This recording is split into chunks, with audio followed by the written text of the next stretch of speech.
তুমি শুধু একটা কথা মনে রাখবা, যেই মেয়েটা 16-17 বছর পর্যন্ত মা বাবার আদরে বড় হয়েছে, বাড়ির মধ্যে মা কাজ করতে দেন নাই, যেই মেয়েটা কোনোদিন চুলার কাছে যান নাই, চুলার কালি হাতে লাগে নাই, রাতে বিছানো লাগে নাই, মা বিছায়া দিছে, সেই বিছানায় গিয়া শুইছে, যেই মেয়েটা ফজরে উঠে নাস্তা নিজেই তৈয়ার সামনে পাইয়া গেছে, ওই মেয়েটাকে তুমি রশি দিয়াও বেঁধে আনো নাই, বন্দুক ধরে পিস্তল ধরেও আনো নাই, মামলা করেও আনো নাই, শুধুমাত্র কালেমার অদৃশ্য বন্ধন, কালেমার বন্ধন হয়ে গেছে, এখন তোমার সঙ্গে নামতেছে, পিছে পিছে যাইতেছে, মা কাঁদে, বাবা কাঁদে, মেয়েটাও কাঁদে, তুমি একটা অপরিচিত মানুষ, কেন বোঝো না? কেন তোমার পেছনে রওনা দিল, তোমার বাড়িতে চলে গেল, 1 সপ্তাহ হয় নাই, মার শ্বশুর যদি দুর্ব্যবহার করে, মেয়েটা বাবার সঙ্গেই রাগ হয়ে যায়, আমার জামাইরে কিছু বললে আমি তোমাদের বাড়িতে আর কোনোদিন আসবো না, মাত্র 1 সপ্তাহের পরিচয়, অপরিচিত একটা পরিবেশের মধ্যে তোমার বাড়ি, না চেনে তোমার মাকে, না চেনে তোমার বোনকে, যেই মেয়েটা বাড়ির মধ্যে কখনো চুলার কাছে যায় নাই, তোমার বাড়ি গিয়া সব সময় চুলার পিঠে থাকে, যেই মেয়েটা বাড়িতে সবার আগে ঘুমাইতো, ওই মেয়েটা তোমার বাড়ি এসে সবার বিছানা বিছায়া সবার শেষে ঘুমায়, যেই মেয়েটা বাড়িতে সবার শেষে ঘুম থেকে জেগে নাস্তা নিয়ে বসতো, ওই মেয়েটা তোমার বাড়ি এসে সবার আগে উঠে সবার জন্য নাস্তা বানায়, কেন জানো? শুধুমাত্র তোমার বাড়ির অপরিচিত মানুষগুলোর মন রক্ষা করতে, আপন করবার জন্যে। তোমার মা তোমার বউয়ের বিরুদ্ধে নালিশ দেয়, দেবেই দেবে, কিচ্ছু করার নাই, এইটা বউ শাশুড়ির সবচেয়ে বড় সফলতা। যদি ঝগড়া না থাকে তাহলে হাউরির সফলতাও নাই, বউর সফলতা, এগুলো তাদের অবস্থা। তোমার মা নালিশ দিছে, মাকে সান্ত্বনা দাও বউয়ের পক্ষে বলে, মাকে কষ্ট দিবা না, একমত। যদি দেখো না বউয়ের অন্যায় নাই, রাতে গিয়া বউকে বুঝাও, দেখো আমার মা আমার জন্য কত কষ্ট করছেন, আমার মা আমার জন্য কত কষ্ট করছেন, আমার খাবার ছিল না, মা না খাইয়া আমারে খাবার দিয়া দিছেন, এই যে আমি এত পরিপাটি, আমার মা আমাকে পরিপাটি বানাইছেন, আমার মা যদি আল্লাহ না করুন অন্যায় করে ফেলেন, আমার মাকে আমি কিছুই বলতে পারবো না, কারণ আল্লাহ নিষেধ করেছে। মা যদি অমুসলিম হয়, বাবা যদি অমুসলিম হয়, তবুও কিছু বলা যাবে, বুঝানো যাবে। বউ যদি মায়ের বিরুদ্ধে তোমার কাছে নালিশ দেয়, বউকে তখন শাসন করে দাও, আমার মা অন্যায় করলেও বুঝে নিবা, মার দুনিয়ায় কতদিন আছেন, তুমিও তোমার মা ছেড়ে চলে আসছো, তোমার মায়ের থেকে বেশি অন্যায় করলেও তোমার গায়ে লাগে না, কারণ তোমার মা শাশুড়ি দেখে তুমি সইতে পারো না, দেখে আমার কাছে নালিশ দাও, আমার কাছে আমার মায়ের বিরুদ্ধে নালিশ দিলে আমার কলিজাটা ব্যথা হয়ে যায়, বুঝাও। বউ ঘরে রান্না বাড়া করে, তুমি মাঝে মাঝে যাও, স্ত্রীর রান্না বাড়ায় সহযোগিতা করা আমার রাসূলের সুন্নত, আমার রাসূল আম্মা জানদের কাজের মধ্যে সহযোগিতা করতেন, সময় পেলে বাসায় যাও, তরকারিটা কেটে দাও, বউ কিন্তু কাটতে দেবে না যদি বংশীয় মেয়ে হয়, কথা কয় না। মাঝে মাঝে মাথায় বিলি কেটে দাও, তেল দিয়ে দাও, জ্বর এলে মাথায় পানি দিয়ে দাও, এটি তো আপনারা করেন নিয়মিত, তাই না? আর বোর্ড থেকে খালি বয়ান এলেই হুজুর একটু স্বামীর হক নিয়ে বয়ান করে, বউর হক নিয়ে বয়ান করতে কম না, কথা কয় না। স্ত্রীর হক নাই, কি আছে? তুমি জ্বর, তোমার মাথা টেপা লাগে, পাও টেপা লাগে, আঙুল টেপা লাগে, কত কি, তোমার বউর জ্বর, মহিলাদের এমন হয়ে থাকে, ভাত রান্ধো, খিদে লাগছে, এটা করবে না। তোমার বউর জ্বর এসেছে, মাথায় একটু পানি দিয়া দাও, হাত বুলায় দাও, অর্ধেক সুস্থ হয়ে যাবে। মহিলারা, মেয়েরা, স্ত্রীরা শুধু আদর প্রিয়, ভালো ব্যবহার প্রিয়, ওরা ব্যবহার একটু ভালো করলেই গলে যায়। মহিলাদের অন্তর নরম। ওরে মুসলমান ইমানদার, মাঝে মাঝে একটা ফুল নিয়ে যাও, স্ত্রীর হাতে দাও, রাসূলের সুন্নত। যদি সময় পাও পর্দা থাকে বউয়ের সঙ্গে দৌড়ের প্রতিযোগিতা দাও, নিজেও যেত, মাঝে মাঝে বউরেও জিতায় দাও। আমার রাসূলের জান্নাতি স্ত্রীরা এমনই হবে। এই জান্নাত চান কি চান না? জোরে। জান্নাত যদি পাইতে চাই, আল্লাহ দুইটা শর্ত, দুইটা গুণের কথা বলেছেন। কয়টা? এক নাম্বার গুণ, আম্মা মান খাফা মাকামা রাব্বি, আল্লাহর উপস্থিতিকে ভয় করে গুনাহ থেকে ফিরে থাকা। এক নম্বরে কিয়ামতের ময়দানে আল্লাহর কাঠগড়ায় দাঁড়াইয়া, আল্লাহর উপস্থিতি, আল্লাহর সামনে দাঁড়াইয়া কিভাবে জীবনের হিসাব মিলাবো, এই ভয় গুনাহ না করা। আর একটা, আল্লাহর উপস্থিতি দুনিয়ার সব জায়গায় আল্লাহ আছেন না নাই? আওয়াজ দিয়া বলেন। মুসলমান ইমানদার, আলহামদুলিল্লাহ, আল্লাহর উপস্থিতির ভয়, আল্লাহ সব জায়গায় আছেন না নাই? আল্লাহ পয়গম্বরকে ডেকে বলেন, পয়গম্বর আপনি দুনিয়ার মানুষকে আমার অবস্থা সম্পর্কে জানায় দেন। ফাইন্নী করিব, আমি আল্লাহ অতি নিকটে। আল্লাহ কাছে না দূরে? জোরে বলেন, কাছে না দূরে? আল্লাহ কতটা কাছে? নাহনু আকরাবু ইলাইহি মিন হাবলিল ওয়ারিদ। বান্দা, তোমার ঘরের শাহরগ যেখানে, তার চাইতো আমি আল্লাহ তোমার নিকটে। আনা মাআকুম ওয়া হুয়া মাআকুম আইনামা কুনতুম। বান্দা, তুমি যেখানেই যাও আল্লাহ তোমার সঙ্গে আছেন। তুমি যদি একজন হও, একজন মনে করবা না, আল্লাহকে নিয়ে দুইজন মনে করবা। যদি দুইজন হও, দুইজন মনে করবা না, আল্লাহকে নিয়ে তিনজন মনে করবা। যতজন হইবা, আল্লাহ একজন বেশি আছেন। ফাআইনামা তুওয়াল্লু ফাতাম্মা ওয়াজহুল্লাহ। বান্দা যেদিকেই ঘাড় ফিরাইবা, চেহারা ঘুরাইবা, সব দিকেই আল্লাহ আছেন। এই আল্লাহর উপস্থিতির ভয়। চোর চুরি করার জন্য গেছে, অন্ধকার রাত, কেউ দেখে না, কেউ দেখে না, কেউ জানে না। চুরির মালও সামনে আছে, চুরি করে নিয়ে বিক্রি করবে, টাকা হজম করে ফেলবে। চুরির অপবাদও গায়ে পড়বে না, চোরও হবে না। এরপরও চোর চুরি করার আগে আগে চিন্তা করছে, না না, দুনিয়ার কেউ না দেখলেও কে দেখেন। চোর এই চিন্তা করে, চুরি থেকে যদি ফিরে আসে, আল্লাহ ঘোষণা দিয়া দিছেন, ওরে চোর, এতক্ষণ ছিলি চোর, ফেরেশতারা অপেক্ষায় ছিল চুরির গুনাহ লেখার জন্যে, চোরের খাতায় নাম লিপিবদ্ধ করার জন্যে।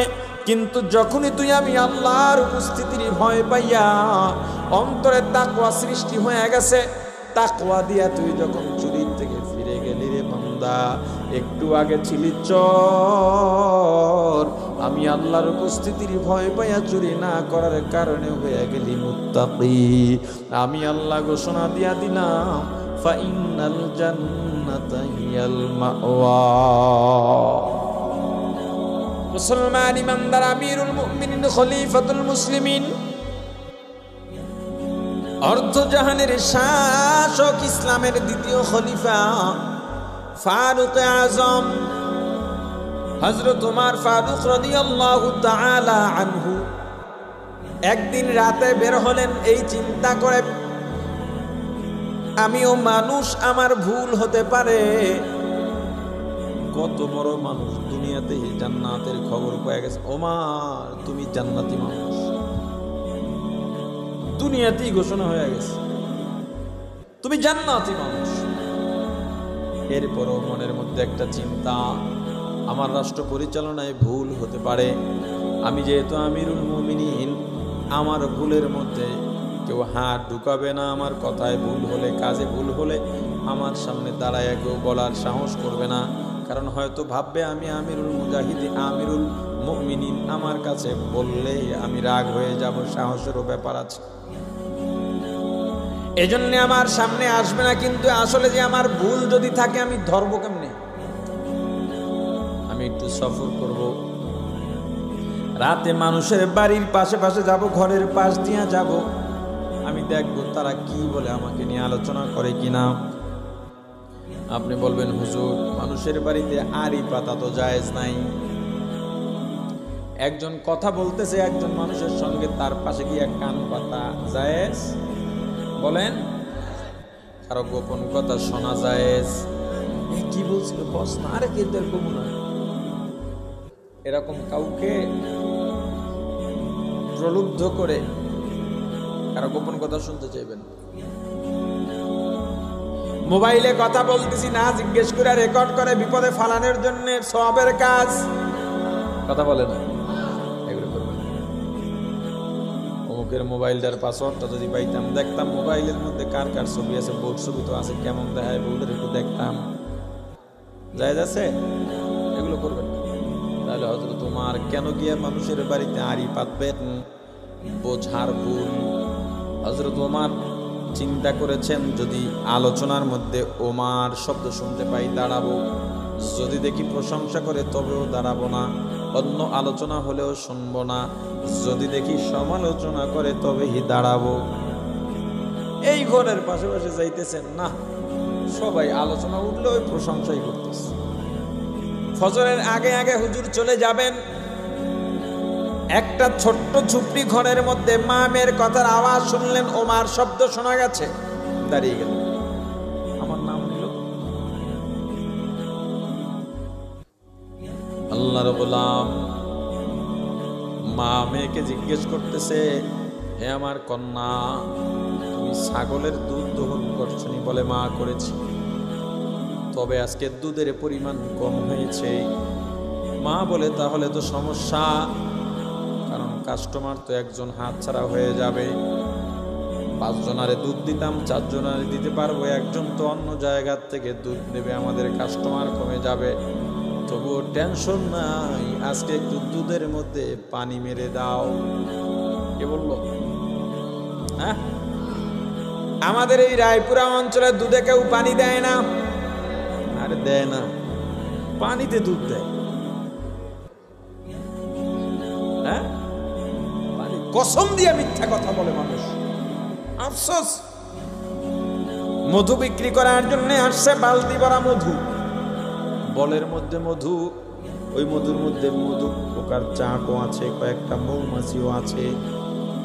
বাবার কসম খায়, দাদার কসম খায়, বউয়ের কসম খায়, সন্তানের কসম খায়, আল্লাহর কসম খায়, জমিনের কসম খায়, আসমানের কসম খায়, নিজের মাতার কসম খায়, মধু পোকারও কসম খায়। এরপরে বলে এই মধু সরাসরি সুন্দরবন থেকে আমি নিয়ে আসছি, অথচ ওর 14 গোষ্ঠী কোনোদিন সুন্দরবনের লোকেশনই জানে না। এরপর বেশ মানুষের ঠকায়ও না। ছেঁড়া টাকার নোট 500, 1000 টাকার ছেঁড়া নোট। হাজী সাহেব নামাজ পড়ে সালাম ফিরাইয়া পকেটে হাত দিয়ে টাকা একটা নোট উঠাইয়া চিন্তা করতেছে, পাশে তো আর একজন জিজ্ঞেস করে, হাজী সাহেব কি হয়েছে? কয় টাকাটা ছেঁড়া, কেমনে চালাবো? টেনশন নাই, কয় বেশি টাকার মধ্যে ঢুকায় চালাই দেবেন। হ্যাঁ, আবার কেমন বুঝি? পাশের ডায় ছেঁড়া টাকার নোট, নকল নোট। এই যে জেলা পরিষদ নির্বাচন হইল, এক প্রার্থী মানুষের টাকা দিয়েছে, নকল টাকা, ভোট কিনছে তার নকল টাকা দিয়ে, বুদ্ধি আছে ম্যাডাম। আর একজনের টাকা দিয়ে টাকা আবার ফেরত চাইছে, হইতে পারে না, এজন্যে। প্রথমে জান্নাত কি? জান্নাত একটা শান্তির বালাখানা। কেমন শান্তি? সারা পৃথিবীর সব সুখ শান্তি যদি এক জায়গায় করা হয়, জান্নাতের যারা শান্তির সমান। এটার নাম কি? জোরে বলতে হবে। পৃথিবীর সব থেকে ছোট জান্নাত যিনি পাবেন, ওই জান্নাতের আয়তন হবে পৃথিবীর 10টার সমান। 10টা পৃথিবী এক জায়গায় করলে নিশ্চয়ই আপনাদের রায়পুরার থেকে ছোট হবে না। হ্যাঁ, বলে না? 10টা পৃথিবী, এ দুনিয়াদার দখলবাজ জবর দখলওয়ালা, কতটুক জায়গা লাগবে তোমার বলো? যেই জায়গায় কিছু দখলবাজ আছে, যেই জায়গার মধ্যে একটু ঝামেলা আছে, একটু কেসকাবারি আছে, বাস ওখানে কিছু টাকা দিয়ে দখল করে ফেলায়। কি করবা তুমি এই জায়গা জমি দিয়ে? একটা রাস্তা দরকার, 10 ফিট রাস্তা দরকার। এই গ্রামবাসী এখান থেকে গাড়ি নিয়ে ঢুকতে পারবে, নিজেদেরই সুবিধা। নিজের রাস্তা বড় হলে নিজের জমির দামও বেড়ে যাবে, এটা বোঝে না, এক জায়গা জায়গা ছাড়তে রাজি। অথচ দুনিয়ায় মানুষ চলাচলের জন্য তুমি যদি 1 হাত জায়গা ছেড়ে দাও, আল্লাহ জান্নাতে আসমান পরিমাণ জায়গা ছেড়ে দেবেন তোমার জন্য।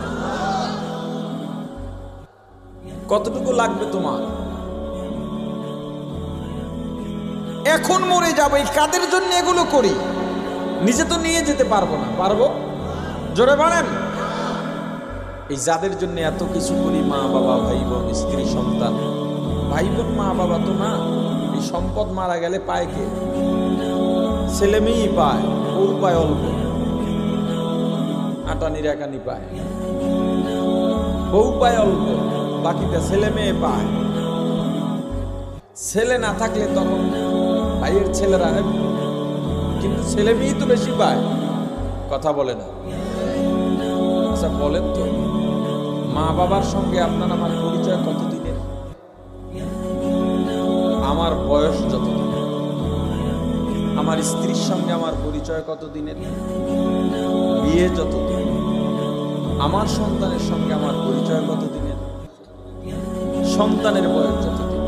এই গড়ে ধরেন এদের সাথে আমাদের পরিচয় সব মিলাইয়া সর্বোচ্চ 50 বছর, আরো বাড়াইয়া ধরেন 100 বছর। এই 100 বছর পরিচয় মাথার ঘাম পায়ে ফেলে, গায়ের রক্ত পানি করে, না খেয়ে না ঘুমিয়ে, খাওয়ার স্টেশন নাই, রোদে পুড়তে পুড়তে সুন্দর চেহারাটা কালো হয়ে যায়। একবারও চিন্তা করি নাই এখন মৃত্যু হবে। এই যে সম্পর্ক ছিন্ন হয়ে গেল, এই যে গেল সারা জীবনে আর সম্পর্কের জন্য একবার हकीकत से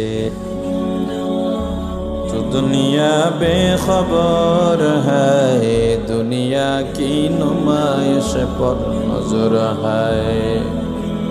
नमी गोयम के आज दुनिया जुदा बाश, बहर कारे के बाशी बा खुदा बाश। चिस्ते दुनिया आज खुदा गाफिल बुदर, नया कमाशो नुकरा हो फर्जिंदोजान। दुनिया में हो दुनिया का तलबगार नहीं हो, दुनिया में हो दुनिया का तलबगार नहीं हो। बाजार से गुजर हो खरीददार नहीं हो, बाजार से गुजर हो खरीददार नहीं हो। जागाजी लगाने के दुनिया नहीं है, जागाजी लगाने के दुनिया नहीं है। ये इबरत की जाहे तमाशा नहीं है, ये इबरत की जाहे तमाशा नहीं है। मुसलमान ईमानदार, दुनियाटा एकेबारे संक्षेप। এই দুনিয়ার জীবনে মা বাবা ভাই বোন স্ত্রী সন্তানের সঙ্গে পরিচয় মাত্র গড়ে 100 বছরের ধরে নেন। 100 বছরের পরিচয়ের জন্য জীবনটা শেষ করে দিলাম। খাওয়া ঠিকভাবে খাইলাম না, ঘুমাইলাম না, কত মানুষের সঙ্গে তর্ক করলাম, মামলায় গেলাম, মারামারিতে গেলাম, হামলায় গেলাম। অথচ যখন মৃত্যু হবে এই যে সম্পর্ক ছিন্ন হয়ে যাবে, সারা জীবনে আর সম্পর্কের জোড়া লাগবে না। তুমি কি একবারও ভাবো না তোমার দাদা মারা গেছেন, কয়দিন তোমার দাদার কথা তুমি স্মরণ করো, তোমার বাবাও মারা গেলেন। তোমার বাবার মৃত্যুর বয়স আজকে 10 বছর, 20 বছর, 5 বছর, এমনকি 1 বছরও যদি হয়, মারা যাওয়ার পর কয়েকদিন মনে রাখছো, এখন আর বাবার কথা মনে নাই, দুনিয়ায় মশগুল হয়ে গেছে। কি করবা দুনিয়ার এত সম্পদ দিয়া? দুনিয়া কামাই করো, যদি দুনিয়ার মানুষের উপকার করার ইচ্ছা থাকে, দুনিয়া কামাই করো, যদি দ্বীনের উপকার করার ইচ্ছা থাকে, নিজে শুধু অট্টালিকা করবা, নিজে বড়লোক সাজার জন্য সম্পদ কামাই করো না। কোন পথে আয় করলা, কোন পথে ব্যয় করলা, এই জবাব না দিয়ে কিন্তু আল্লাহর কাঠ গড়ার থেকে নড়তে পারবা না।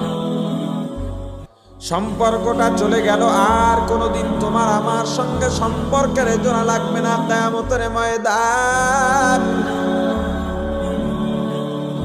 মানুষগুলো একটা নেকির জন্য ছোটাছুটি করবে, সন্তান মা বাবাকে খুঁজে বেড়াবে, মা বাবা সন্তানকে খুঁজে বেড়াবে একটা নেকির জন্য। বলে কিয়ামতের ময়দানে কেউ কাউকে চিনবে না, কথাটা ঠিক নয়, বরং কিয়ামতের ময়দানে সবাই সবাইকে চিনবে, কিন্তু পরিচয় দেবে না।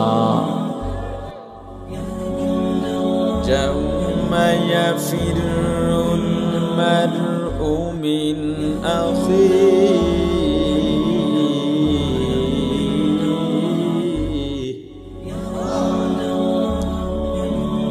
ওয়া উম্মিহি ওয়া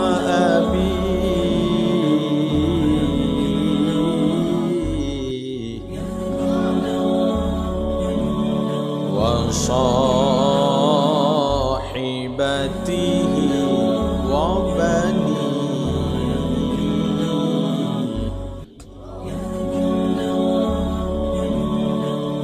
يوم يفر المرء من أخيه وأمه وأبيه وصاحبته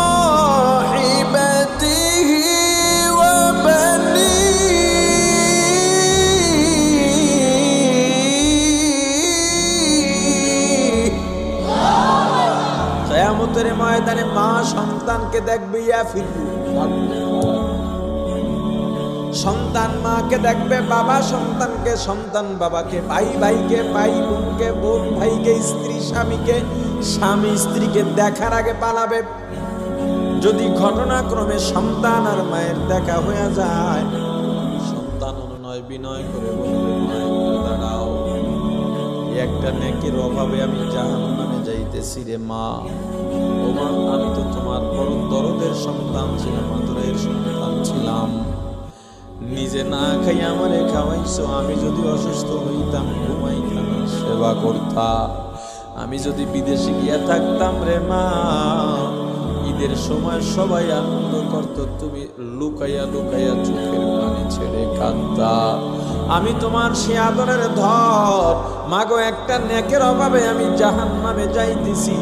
মা জবাব দিয়া বলবে, কিসের সন্তান, তোকে আমি চিনি না। সন্তান জবাব দিয়া বলবে, মা কেমনে চিনো না, আমার বাবা অমুক, রাত 3টা পর্যন্ত বাবার জন্য অপেক্ষা করতা, খাবার একসঙ্গে খাইবা বলে।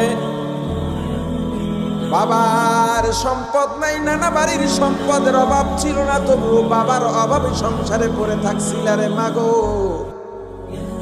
আমাকে ভাবে ভুলে গেলা কেমনে?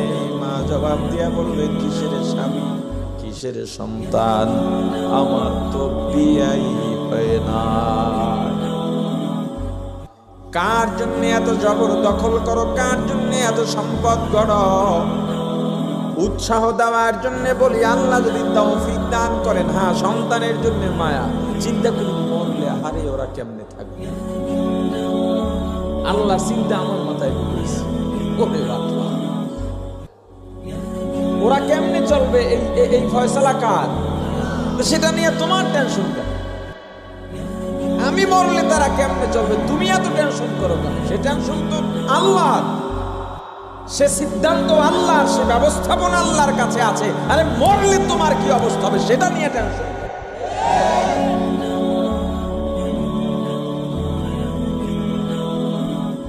আল্লাহ রাসূল সাল্লাল্লাহু আলাইহি ওয়াসাল্লাম বলেছেন, তোমার অধীনস্থ যারা থাকবে তাদের জন্য এতটুকু সম্পদ রেখে যাও, গ্রামের জবানে আল্লাহর কথা শুনে আল্লাহকে বিশ্বাস করেছি, আল্লাহর উপর ঈমান এনেছি, এমন একটা জায়গায় চলে গেলাম কেউ দেখবে না, গুনাহ চাইলেই করতে পারি, আমি তো বড় দরবেশ, সবাই জানে আমি ভালো মানুষ, কিন্তু আমি গোপনে অন্যায় করতে পারতাম, এরপরও আমি গোপনে অন্যায় করি না, আল্লাহর ভয়। সেই ফলশ্রুতি দিয়ে আল্লাহ আমাকে জান্নাত দিয়েছেন। ওলামায়ে কেরামের জবানে শুনেছি জান্নাতে নাকি ফল পাওয়া যায়, এর মধ্যে সামনে একটা ফল গাছ হাজির হয়ে যাবে, থোকায় থোকায় আঙুর ঝুলবে, থোকায় থোকায় রামবুটান ঝুলবে, থোকায় থোকায় আপেল কমলা ঝুলতে থাকবে। কত লাগবে তোমার? ফেরেশতা বলবে, ছিড়া পায়রা তুমি খাইবেন না? পায়রা খাইবেন না? খাওয়াই দেন। দুনিয়া তো অনেক কষ্ট করছি, খাওয়াই দেন। সাথে সাথে গাছ নুয়ে পড়বে মুখের সামনে, হা করবে, মুখের মধ্যে ফল চলে যাবে। এত মজা, এত মজা, এত মজা, পৃথিবীতে এমন স্বাদ, এমন ঘ্রাণ কোনদিন অনুভব করতে পারে নাই, কল্পনাও করা সম্ভব নয়। মজা পাইয়া লোভ বেড়ে যাবে, মজা পাইয়া। দুনিয়াতেও তো মজা পাইলে লোভ বাড়ে। এক বাড়িতে আপনাকে দাওয়াত দিছে, অথবা আপনার বাড়িতেই 5 পদের তরকারি রান্না হলো, আপনি খানা খাইতে বসছেন, 5 পদের তরকারির থেকে অল্প অল্প নিলেন, একটু বেশি মজা লাগছে, বউরে কি কন, ওইটার থেকে আর 1 চামচ দাও। ভাই আমাদের এলাকায় আসছেন, চলেন অমুক দোকানে যাবে, একটা মিষ্টি খাবেন, কয় না আমার ডায়াবেটিস আছে, চলেন না। জোর করে একটা খাওয়ানোর পর ভাই আর একটা দাও, আছে না নাই? মজা পাইলে লোভ বেড়ে যায়, জান্নাতের লোভ বাড়বে। ফেরেশতারে বলবে, ফেরেশতা এত মজা, এর চাইতে আরো মজা কি আছে? বলে আছে, এই ফল দাও, এইটাই খাও। এটা তো মাত্র খাইলাম, আবার খাও। একই ফল আবার মুখে দেবে, এটার স্বাদও ভিন্ন, ঘ্রাণও ভিন্ন, কিন্তু মজা আগেরটার থেকে বেশি। এইভাবে একই ফলের মধ্যে কমপক্ষে 40 রকমের স্বাদ আর ঘ্রাণ পাওয়া যাবে, মজা একটার থেকে আর একটার আরো বেশি। কি এই জান্নাত চাননি? কেমনে মানুষের জায়গা দখল করে, তাহাজ্জুদ পড়ছে, ফজরের নামাজ পড়ার পরে তিলাওয়াত করছে, জিকির করছে, ইশরাক করে নামছে খেতে কাজ করার জন্য। এই জমিওয়ালা, এই জমির মালিক বিদেশে থাকে, বাড়িতে ছোট ছোট বাচ্চা আছে আর মা আছে, বাচ্চার মা বিদেশে, ওরা তো খেতে খামারে আসে না, অতটা বুঝবেও না। নিজের আইন ঠেলতে গিয়ে 1 হাত ওদিকে দিয়ে নিজের মুখে 1 হাত বাড়াইয়া লয়, এমন বুজুর্গ আপনাদের নরসিংদী রায়পুরায় আছে না নাই? বুজুর্গ না বুজুর্গ, আইন ঠেলা। দোকানের মধ্যে রুটি বিক্রি করে, শীতের দিন সকালে গেলেন, নামাজ পড়ে একটু হাঁটাও দরকার, শরীর ভালো থাকে, যাই গরম গরম রং চা দিয়া একটা রুটি খাই। এই রুটি কবে? উঠে সাইকেলওয়ালা যাইতেছে, বুঝা মাত্র দিয়ে গেছে, রুটি হাতে নিচে দেখে রুটি শক্ত। কিরে বেটা, নগদ রুটি দিয়ে গেলে শক্ত কি লেগা? দেশে বাস করেন, শীতের দিন মানুষই শক্ত হয়ে যায়, তারপরে এই রুটি 5 দিন আগে, 3 দিন আগে। কেমন দেশে আমরা বসবাস করি, কেমন দেশে বসবাস করি, যেই দেশে শিশুদের খাদ্যে ভেজাল দেয়, যেই দেশে যেই ওষুধ খাই আমরা শেফা অর্জন করি, সেই ওষুধে যারা ভেজাল দেয় ওই দেশের মানুষ কতটা কিছু মনে মানুষ। অত সেই দেশে আলেম বেশি, পীরও বেশি, ভূতপুতিও বেশি। এই যে রাস্তা আপনারা মূল স্ট্যান্ডে যাবেন, বিশ্ব রাস্তার এপার থেকে ওপার যাবেন, আপনি দাঁড়ায় রয়েছেন, বাচ্চা নিয়ে, শিশু নিয়ে, মহিলা নিয়ে, আপনাকে জায়গা দেবে না, কোনো গাড়ি থামাবে না। ওই ফাঁক ফোকর দিকে দৌড় দিতে হবে, একটা গাড়ির তলে পড়বে আর একজন ওপর যাবে, কারণ এই দেশে মানুষের দাম নাই। রিক্সাওয়ালা রিক্সা চালায় যাইতেছে, জায়গা নাই, দেখতেছে আমি এলে ওর রিক্সা যাবে না, এখন ঢুকাই দিতেছে। ওর ওই যে চাক্কার যে সামনের নাট, এতে ভাই যে একজনের পায়ের ছাল যাইতেছে, সাদা পাঞ্জাবিতে মোবিল লাগতেছে, ওই যে তেল কালো লাগতেছে, ওর এতে কিছু আসে যায়, কারণ এই দেশে মানুষের দাম। রিক্সার চাকা পায়ের উপর দেওয়া যায়। আপনাদের এই অঞ্চল থেকে প্রবাসী আছে, ওদের কাছে জিজ্ঞেস করুন। আর দেশের বাইরে, দেশে বইয়া নিজেদের বদনাম করলে সমস্যা নাই, কিন্তু দেশের বাইরে যখন যাই তখন তো জোর করে আমার দেশের বড় বানাই, আমার দেশে গিয়ে আমি বিদেশে গিয়ে ছোট বানাবো, কথা কয় না। দেখছে ওই জায়গায় একটা লোক দাঁড়ানো, সে রাস্তা পার হবে, এখানে দাঁড়িয়ে জায়গা, ভাই তুমি আগে যাও, কারণ মানে মানুষের খাবারে একটু ডেট ফেল হয়েছে, এ বলবে ভাই আমার এটা দাও খাবারটা, দোকানদার দেবে না, না এটা দেওয়া যাবে না, না খাইয়া মর, তবু বলবো ভেজাল খাইয়া মরিস না, এটা ডেট নাই, কারণ মানুষের দাম বেশি। এই দেশের কোন খাবার, এই যে জুস খান, ম্যাঙ্গো জুস, এত বড় একটা বোতল 30, 40, 50 টাকা ম্যাঙ্গো জুস। এই মেয়ে আমের কেজি কত? কয়টা আম সিলাই এরপর এইটার মধ্যে ইয়া করতে হয় জানেন? এটা 40 টাকা বেচে কেন? যদি অরিজিনাল আমের রস দিয়েই বানাইতে হয় 200 টাকা বেচা লাগে এমন একটা বোতল। এইটার বেচে 30-40 টাকা ডক ডক করে খাইতেছেন। হ্যাঁ, টিভির অ্যাড দেখে খায়, কাঁচা আম ধুম করে পড়ে। ওই যে মাঝে মাঝে দেখা যায় না, আমরা ওই যে এখন তো বাধ্য হইয়া কিছু কিছু দেখতে হয়, ফেসবুকে কোনো ভিডিও জরুরি দেখতে গেল মাঝখানে অ্যাড আই পড়ে।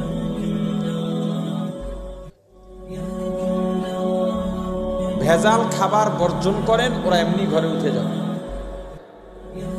কাদিয়ানীদের পণ্য বর্জন করেন, ওরা এমনি ঘরে উঠে যাবে। অনেকে ফতুয়া দেয় আমরা না খাইলে কি, কত মানুষ খাইব, বিদেশে খাই পারবো না, খায় খাক, আল্লাহ দেখুক তুই কার পক্ষে আছিস। ইব্রাহিম খলিলুল্লাহ আগুনে ফালাইছে নমরুদ, ব্যাঙ এসে প্রসাব করে দিছে, ব্যাঙের প্রসাব নমরুদ হাসে, তুই যে বোকা, তোর প্রসাবে কি আগুন নিভে? ব্যাঙ জবাব দিয়ে বলে না, আমিও জানি আমার প্রসাবে আগুন নেবে না, কিন্তু আল্লাহ দেখুক আমি ব্যাঙ কার পক্ষে আছি। আরে কি হবে না হবে আমার দেখার দরকার নাই। এই এলাকায় 5 জন মানুষ নির্বাচন করতেছে, একজন নামাজি দিনদার, আরে ওরে আমি ভোট দিলে ও চেয়ারম্যান হবে কিনা, মেম্বার হবে কিনা, পৌরসভা মেয়র হবে কিনা, এমপি হবে কিনা, ওটা আমার দেখার দরকার নাই, আল্লাহ দেখুক আমি কার পক্ষে আছি। বোকা, বুঝে না, বোঝে না, নিজেকে আল্লাহর পক্ষে রাখো। এই দুনিয়ায় নিজের ঈমান ঠিকানা রাখা মুশকিল, নিজের ঈমানটাকে ধরতে হবে। কিসের দলাদলি, কিসের মারামারি মিয়া? যেই দলের জন্য, যেই নেতার জন্য এত পাগল পারা হয়ে আছো, ভেজাল লাগলে জেলে গেছো, নেতায় তোমার বাজারের বাসার বাজার করে দে।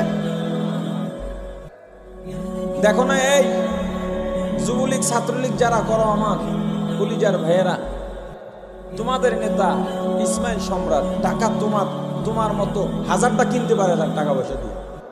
কই জেলে গেছে, কি উপকার করতে পারলো তোমরা? কি করতে পারছো? কয় টাকা দিয়ে উপকার, তার টাকায় তাকে ছাড়া দিতে পারে না। কিসের মায়ায়, কিসের নেশায়, কেন করো এগুলো? বাদ দিয়ে দাও। বিএনপি ওয়ালারা আবার কয় সময় আমগো আইতেছে, মানে হেরাও রেডি হয়েছে, যদি কোনো মতে আইতে পারে তারা এই একই কাম করবে। আল্লাহকে ভয় করো, আল্লাহকে ভয় করো। জান্নাতীরা জান্নাতি স্ত্রী পাবে, জান্নাতি স্ত্রীরা স্বামী পাবে। আর যদি দুনিয়ার স্বামী স্ত্রী জান্নাতি হয়ে যায়, কিয়ামতের ময়দানে জান্নাতে তারা একসাথে একসঙ্গেই থাকবে। জান্নাতের স্ত্রীরা কেমন হবে? জান্নাতের স্ত্রী তোমার সামনে আঙুল উঁচু করে কথা বলবে না, চোখ রাঙানি দিয়ে কথা বলবে না, মাথা উঁচু করবে না, ধমক দিয়া কথা বলবে না। তুমি যেমনে চাইবা সামনে তেমনেই চলবে। দুনিয়ার স্ত্রী 10 বছর 20 বছর সংসার করছে, আপনি যত বড় বুজুর্গই হন, একটু দ্বন্দ্ব লাগছে তখনই বইলা ফেলবে এই সংসারে এসে জীবনে কিছু পাইলাম না। ঠিকের আওয়াজটা জোরে কে? হ্যাঁ, আমার জীবনটারে শেষ করে দিছি, অন্য জায়গায় গেলে আরো সুখে থাকতাম, কিন্তু ওই ঘরে গেলেও বক্তব্য এটাই থাকতো।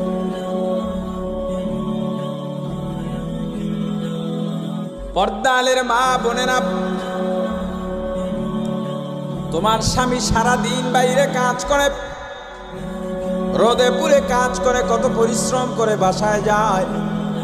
স্বামীরা বাইরে কাজ করে ঘরে যায় একটু শান্তির জন্য। কিছু কিছু ঘর আছে এত কষ্ট কইরা ঘরে যায়, ঘরে গিয়া মনে হয় আর একটা জাহান্নামে ঢুকছে।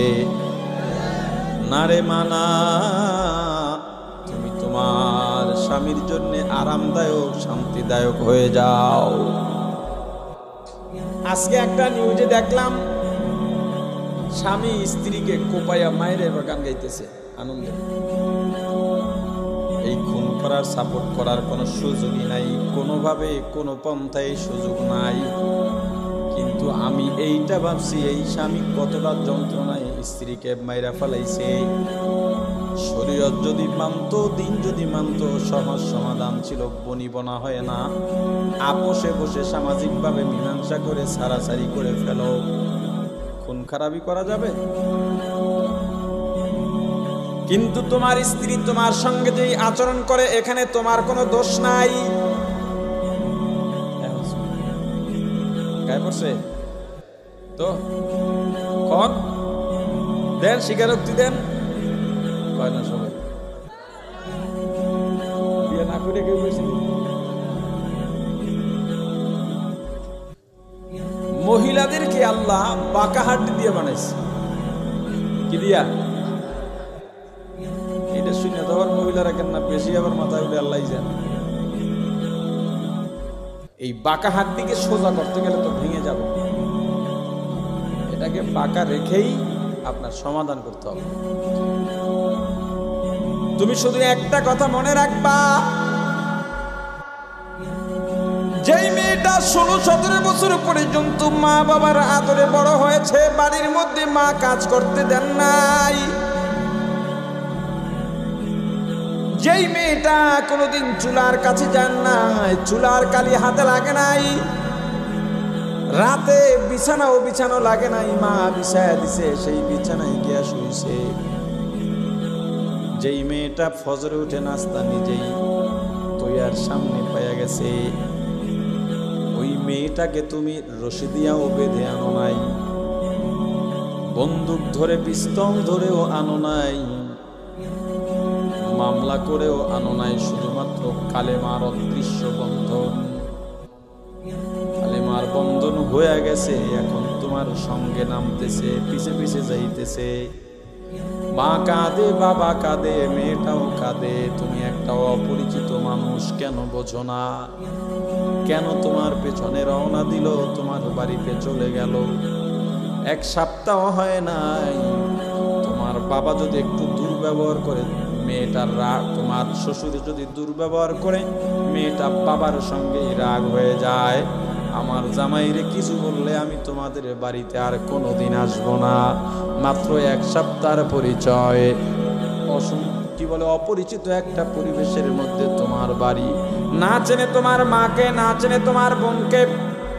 যেই মেয়েটা বাড়ির মধ্যে কখনো চুলার কাছে যায় নাই, তোমার বাড়ি গিয়া সব সময় চুলার পিঠে থাকে, যেই মেয়েটা বাড়িতে সবার আগে ঘুমাইতো ওই মেয়েটা তোমার বাড়ি এসে সবার বিছানা বিছায়া সবার শেষে ঘুমায়। যেই মেয়েটা বাড়িতে সবার শেষে ঘুম থেকে জেগে নাস্তা নিয়ে বসতো ওই মেয়েটা তোমার বাড়ি এসে সবার আগে উঠে সবার জন্য নাস্তা বানায়। কেন জানো? শুধুমাত্র তোমার বাড়ির অপরিচিত মানুষগুলোর মন রক্ষা করতে, আপন করবার জন্যে। তোমার মা তোমার বউয়ের বিরুদ্ধে নালিশ দেয়, দেবেই দেবে, কিচ্ছু করার নাই। এইটা বউ শাশুড়ির সবচেয়ে বড় সফলতা। যদি ঝগড়া না থাকে তাহলে হাউরির সফলতাও নাই, বউর সফলতা। এগুলো তাদের অবস্থা। তোমার মা নালিশ দিছে, মাকে সান্ত্বনা দাও বউয়ের পক্ষে বলে, মাকে কষ্ট দিবা না, একমত। যদি দেখো না বউয়ের অন্যায় নাই, রাতে গিয়া বউকে বুঝাও, দেখো আমার মা আমার জন্য কত কষ্ট করছেন, আমার মা আমার জন্য কত কষ্ট করছেন, আমার খাবার ছিল না, মা না খাইয়া আমারে খাবার দিয়া দিছেন।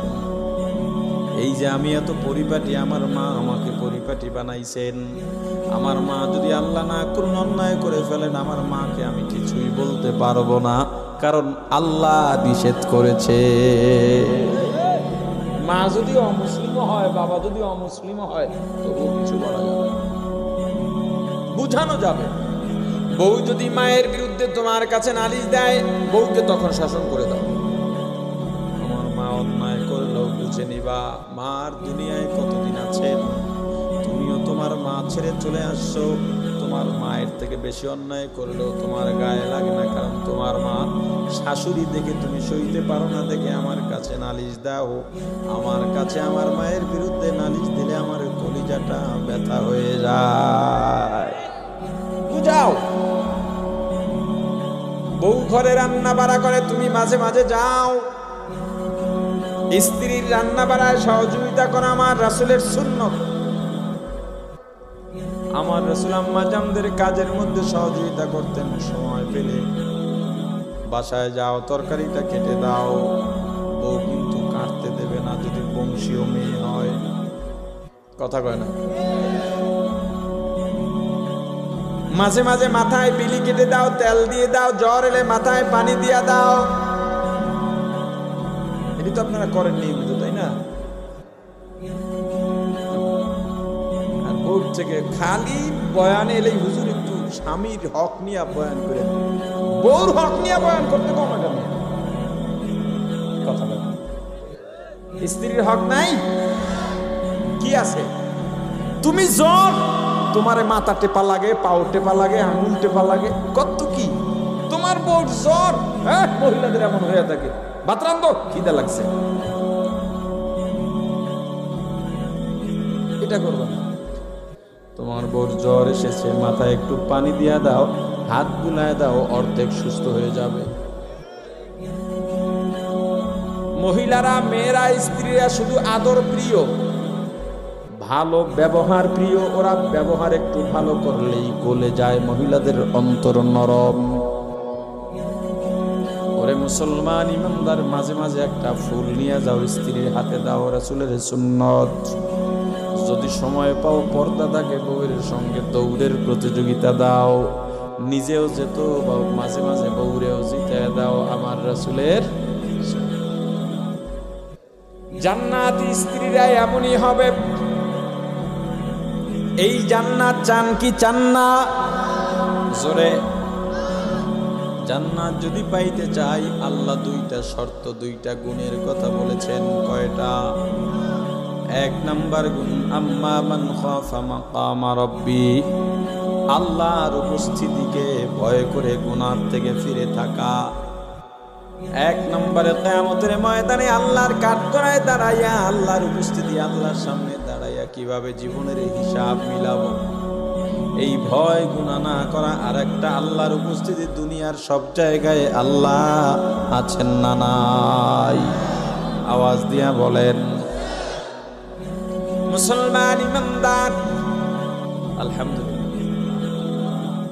আল্লাহর উপস্থিতির ভয়, আল্লাহ সব জায়গায় আছেন না নাই? আল্লাহ পয়গম্বরকে ডেকে বলেন, পয়গম্বর আপনি দুনিয়ার মানুষকে আমার অবস্থা সম্পর্কে জানায়া দেন। ফাইন্নী করিব, আমি আল্লাহ অতি নিকটে। আল্লাহ কাছে না দূরে? জোরে বলেন, কাছে না দূরে? আল্লাহ কতটা কাছে? নাহনু আকরাবু ইলাইহি মিন হাবলিল ওয়ারিদ। বান্দা, তোমার ঘরের শাহরগ যেখানে, তার চাইতে আমি আল্লাহ তোমার নিকটে। আনা মাআকুম ওয়া হুয়া মাআকুম আইনামা কুনতুম। বান্দা, তুমি যেখানেই যাও আল্লাহ তোমার সঙ্গে আছেন। তুমি যদি একজন হও একজন মনে করবা না, আল্লাহকে নিয়ে দুইজন মনে করবা। যদি দুইজন হও দুইজন মনে করবা না, আল্লাহকে নিয়ে তিনজন মনে করবা। যতজন হইবা আল্লাহ একজন বেশি আছেন।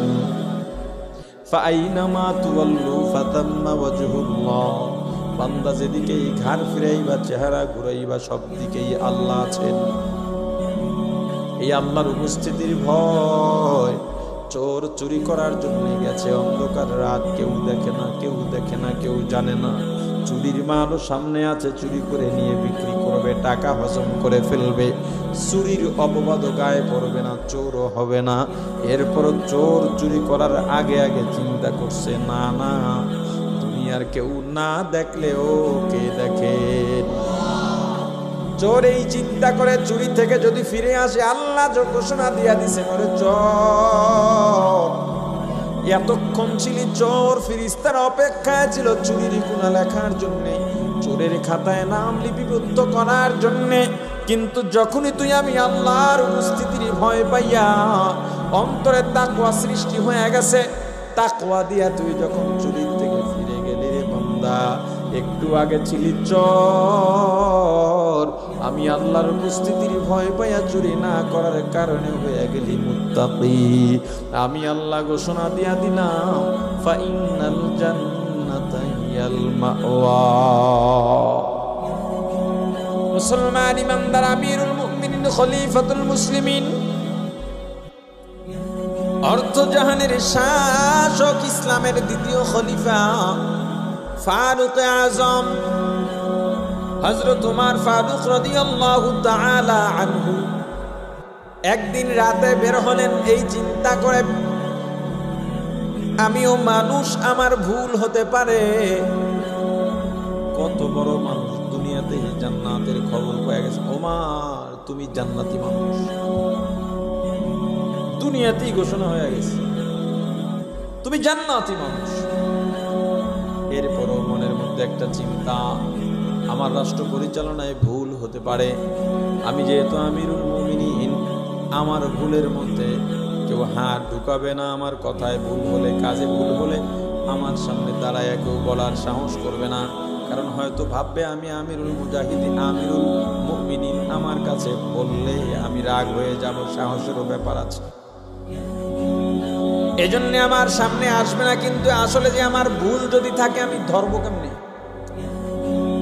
আমি একটু সফর করব, রাতে মানুষের বাড়ির পাশে পাশে যাব, ঘরের পাশ দিয়ে যাব, আমি দেখবো তারা কি বলে, আমাকে নিয়ে আলোচনা করে কিনা। আপনি বলবেন, হুজুর, মানুষের বাড়িতে আড়ি পাতা তো জায়েজ নাই। একজন কথা বলতেছে একজন মানুষের সঙ্গে, তার পাশে গিয়ে কান পাতা জায়েজ? বলেন, কারো গোপন কথা শোনা জায়েজ? কি বলছিল কস না, আরে কে তোর কমু না। এরকম কাউকে প্রলুব্ধ করে কারো গোপন কথা শুনতে চাইবেন? মোবাইলে কথা বলতেছি না জিজ্ঞেস করে রেকর্ড করে বিপদে ফালানোর জন্য সওয়াবের কাজ, কথা বলে না, এগুলো করবেন। অমুকের মোবাইলটার পাসওয়ার্ডটা যদি পাইতাম, দেখতাম মোবাইলের মধ্যে কার কার ছবি আছে, বউর ছবি তো আছে, কেমন দেখায় বউদের একটু দেখতাম, জায়েজ আছে? এগুলো করবেন। তাহলে হয়তো তোমার কেন গিয়ে মানুষের বাড়িতে আড়ি পাতবেন, বোঝার ভুল। হযরত ওমর চিন্তা করেছেন, যদি আলোচনার মধ্যে ওমর শব্দ শুনতে পাই দাঁড়াবো, যদি দেখি প্রশংসা করে তবেও দাঁড়াবো না, অন্য আলোচনা হলেও শুনবো না, যদি দেখি সমালোচনা করে তবেই দাঁড়াবো। এই ঘরের পাশাপাশি যাইতেছেন না, সবাই আলোচনা উঠলে ওই প্রশংসাই করতেছে। ফজরের আগে আগে হুজুর চলে যাবেন। একটা ছোট্ট ঝুপড়ি ঘরের মধ্যে মা মেয়ের কথার আওয়াজ শুনলেন, ওমার শব্দ শোনা গেছে, দাঁড়িয়ে গেলেন। আমার নাম নিল, আল্লাহর গোলাম। মা মেয়েকে জিজ্ঞেস করতেছে, হে আমার কন্যা, তুমি ছাগলের দুধ দহন করছো? বলে, মা করেছি, তবে আজকে দুধের পরিমাণ কম হয়েছে। মা বলে, তাহলে তো সমস্যা, কারণ কাস্টমার তো একজন হাতছাড়া হয়ে যাবে। 5 জনারে দুধ দিতাম, 4 জনারে দিতে পারবো, একজন তো অন্য জায়গা থেকে দুধ নেবে, আমাদের কাস্টমার কমে যাবে। তবুও টেনশন নাই, আজকে একটু দুধের মধ্যে পানি মেরে দাও। কে বললো? হ্যাঁ, আমাদের এই রায়পুরা অঞ্চলের দুধে কেউ পানি দেয় না। আরে দেয় না, পানিতে দুধ দেয়। হ্যাঁ, পানি কসম দিয়ে মিথ্যা কথা বলে মানুষ। আফসোস, মধু বিক্রি করার জন্য আসছে বালতি ভরা মধু, বলের মধ্যে মধু, ওই মধুর মধ্যে মধু পোকার চাকও আছে, কয়েকটা মৌমাছিও আছে। বাবার কসম খায়, দাদার কসম খায়, বউয়ের কসম খায়, সন্তানের কসম খায়, আল্লাহর কসম খায়, জমিনের কসম খায়, আসমানের কসম খায়, নিজের মাথার কসম খায়, মধু পোকারও কসম খায়। এরপরে বলে, এই মধু সরাসরি সুন্দরবন থেকে আমি নিয়ে আসছি, অথচ ওর 14 গোষ্ঠী কোনোদিন সুন্দরবনের লোকেশনই জানে না। এরপর বেশ মানুষের ঠকায়ও না। ছেঁড়া টাকার নোট 500, 1000 টাকার ছেঁড়া নোট। হাজী সাহেব নামাজ পড়ে সালাম ফিরাইয়া পকেটে হাত দিয়ে টাকা একটা নোট উড়াইয়া চিন্তা করতেছে। পাশে আর একজন জিজ্ঞেস করে, হাজী সাহেব কি হয়েছে? কয়, টাকাটা ছেঁড়া, কেমনে চালাবো? টেনশন নাই, কয় বেশি টাকার মধ্যে ঢুকে চালাই দেবেন। হ্যাঁ, আবার কেমন বুঝবে? পাশের দেয় ছেঁড়া টাকার নোট, নকল নোট। এই যে জেলা পরিষদ নির্বাচন হইল, এক প্রার্থী মানুষের টাকা দিছে, নকল টাকা, ভোট কিনছে, তার নকল টাকা দিয়ে বুদ্ধি আছে বেটার। আর একজনের টাকা দিয়া টাকা আবার ফেরত চাইছে, হইতে পারে না, এজন্য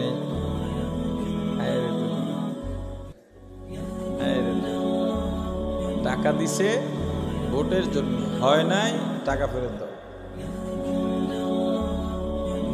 মুসলমান ইমানদার, এভাবে টাকা ফেরত নেওয়াই উচিত। কেন টাকা দিয়ে ভোট দেন? বুঝেন নাই তো ভোটের দাম? প্রধানমন্ত্রীর ভোটের যেই দাম, আপনার ভোটের একই দাম। আপনি 1500 টাকা বেচছিলেন,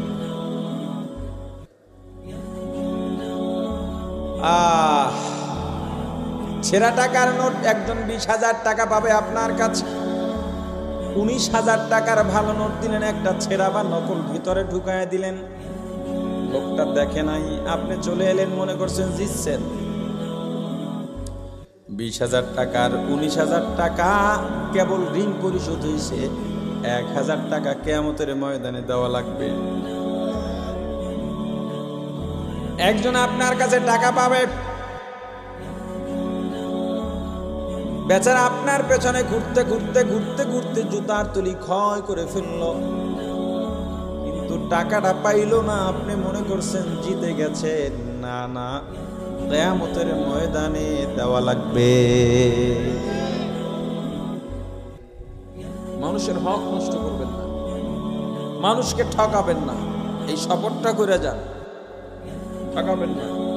বিদেশে যারা পাঠায় দালালগুলা, আহারে কি কষ্ট যে দেয় এই দেশের যুবকদের। ঘর বাড়ি ভিটা সব বিক্রি করে বা বন্ধক রেখে, বা জমি বন্ধক রেখে, অথবা ঋণ করে বিদেশ যায়, আশা দেখায় এই হবে সেই হবে, এয়ারপোর্টের পর আর খবরই পাওয়া যায় না। আমার একটা প্রিয় ছাত্র আমার মাদ্রাসায় একাধারে 6 বছর পড়ছে, এই কিশোরগঞ্জে বাড়ি, খুব খেদমত করতো উস্তাদদের, খুব ভালো ছেলে। ওর বাপের মাথায় একটা রোগ উঠছে, ছেলের বিদেশ পড়াবে। এত নিষেধ করলাম, এই 2-2.5 বছর হয়ে গেছে, এখনো ফোন দিয়ে মাঝে মাঝে কাঁদে। আঁকামাটাই এখনো হয় নাই, এখন অবৈধ আছে, কিছুই করতে পারে না, এখন চলে আসবে। পুলিশের কাছে ধরা দেবে, পুলিশে পাঠায়।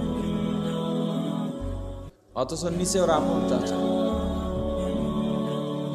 এ হলো আমাদের সমাজের অবস্থা। কাউকে ঠকাবেন না, যাই হোক। রিক্সাওয়ালার ভাড়া 5 টাকা নিয়ে মারামারি করেন, দরকার নাই। আপনি ওর 10 টাকা বেশি দিলে কি হইব, কোনো ক্ষতি হইব না। কিন্তু আর 10 টাকা বেশি পাইলে আসমান জোড়া খুশি হয়েছে।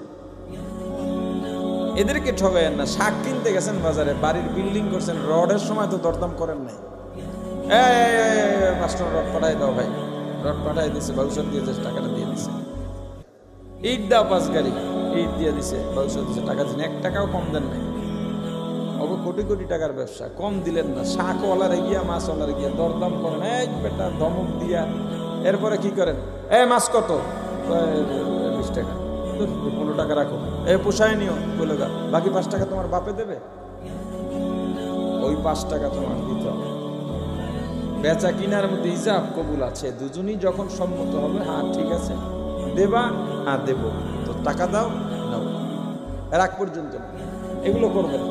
মানুষকে ঠকাবেন, মানুষের হক মানুষকে বুঝায় দেবেন। আমিরুল মুমিনিন খলিফাতুল মুসলিমিন হযরত উমর রাদিয়াল্লাহু তাআলা আনহুমার মেয়ের আলোচনা শুনতেছেন ঘরের পাশে দাঁড়াইয়া। মা যখন বললেন আজকে দুধের মধ্যে একটু পানি দিয়া দাও, মেয়ে বলে মা উমর তো পানি দিতে নিষেধ করেছেন। মা বলে উমর তো দেখে না। মেয়েটা ডাক দিয়া বলে মা গো, উমর যদিও না দেখেন, উমরের আল্লাহ তো দেখে। আউলিয়ারা কারে উকবা ইখতিয়ার, জাহেলারা কারে দুনিয়া ইখতিয়ার, আশিকারা মিল্লাত মাযহাব জুদাস্ত, আশিকারা মিল্লাত মাযহাব জুদাস্ত। মুসলমান ইমানদার হযরত উমর আর দেরি করেন না, চলে গেলেন। ফজরের নামাজের পরে ব্যক্তিগত আমল সে খবর পাঠাইলেন, অমুক ঝুপড়ির মধ্যে একটা মেয়ে আছে, চেহারা কেমন জানি না, সুরত কেমন জানি না, এই মেয়েটার লম্বা না পেটে তাও জানি না, ফর্সা না কালো তাও জানি না, কত টাকার সম্পদ আছে তাও জানি না, তাড়াতাড়ি প্রস্তাব নিয়ে যাও, আমার ঘরের বউ বানাইতে চাই, আমার ছেলের বউ বানাবো। প্রস্তাব কে পাঠায়? তোমার কে? অর্ধেক পৃথিবীর শাসক, প্রেসিডেন্ট, অর্ধেক পৃথিবী কর্তৃক বাংলাদেশের সমান তো হবেই। অর্ধেক পৃথিবীর শাসক প্রস্তাব পাঠাইতেছেন, ঝুপড়ির মধ্যে না আছে ক্ষমতা, না আছে বংশ পরিচয়, না সুন্দর না কালো, কিচ্ছু জানেন না, শুধুমাত্র দেখছেন তাকওয়া। যাক, আলোচনা লম্বা করা যাবে না, অনেক দূরে যাব, কুয়াকাটা যাব। মুসলমান ইমানদার যুবক, তুমি কেমন মেয়ে বিয়ে করতে চাও? আগে দেখবা দিনদারি আছে কিনা। দিনদারি যদি থাকে, এরপরে যদি সুন্দরী হয় আলহামদুলিল্লাহ। দিনদারি থাকার পরে যদি টাকার মালিক হয় আলহামদুলিল্লাহ। দিনদারি থাকার পরে যদি ক্ষমতাওয়ালাও হয় আলহামদুলিল্লাহ। দিনদারি থাকার পরে যদি এলাকার সম্ভ্রান্তশালী হয় আরো সুম্মা আলহামদুলিল্লাহ। কিন্তু সব আছে, দিনদারি নাই, বাদ দাও। কিচ্ছু নাই, দিনদারি আছে, গ্রহণ কর। মুসলমান ইমানদার হযরত উমর ছেলের জন্য মেয়েকে নিয়ে গেলেন। বিয়ে হয়ে গেল। মেয়েটাকে ডাক দিয়া বলেন, পুত্রবধূ আমার মা, তোমাকে কেন আমার বাড়িতে আনছি জানো? বলে না আব্বা বলেন। শুধু একটা কারণে আনছি, আমি যখন বাইরে যাব তুমি দরজায় দাঁড়াইয়া আমাকে শুনাইয়া শুধু একটা কথা বলবা, উমর যদিও না দেখে, উমরের আল্লাহ তো দেখে। আল্লাহর উপস্থিতির ভয়, আল্লাহর উপস্থিতির ভয় পাইয়া যদি গুনাহ থেকে ফিরতে পারো, আল্লাহ বলেন ফাইনাল জান্নাতা হিয়াল মাওয়া। জান্নাতে যদি যাইতে চাওয়ার একটা গুণ হলো নাহান নাফসা আনিল হাওয়া, মনের খায়েশাতের বিরুদ্ধে কাজ করা, মনের বিরুদ্ধে নয়। অনেকে বলে মনের বিরুদ্ধে কাজ করা না, এই কথাটা পুরাপুরি সহি না। কারণ মন তো নামাজ পড়তেও চায়, নামাজ কি তাহলে বাদ দেব নাকি? মনের খাহেশ, আল্লাহ বলেছে না আনিল হাওয়া, এটা গুনার ক্ষেত্রে ব্যবহার হয়, কুপ্রবৃত্তির ক্ষেত্রে ব্যবহার হয়। গুনার চাহিদা যত আছে এগুলোর বিরুদ্ধে কাজ করবা, মন চায় মিথ্যা বলতে বলবা না, মন চায় হারাম খাইতে খাইবা না, মন চায় জুলুম করতে করবা না, মন চায় পরের হক নষ্ট করতে করবা না, এক কথায় মন চায় গুনাহ করতে করবা না। আল্লাহ বলেন ফাইন্নাল জান্নাতা হিয়াল মাওয়া, আল্লাহ আমাদের আমল করার তৌফিক দিয়া দেন।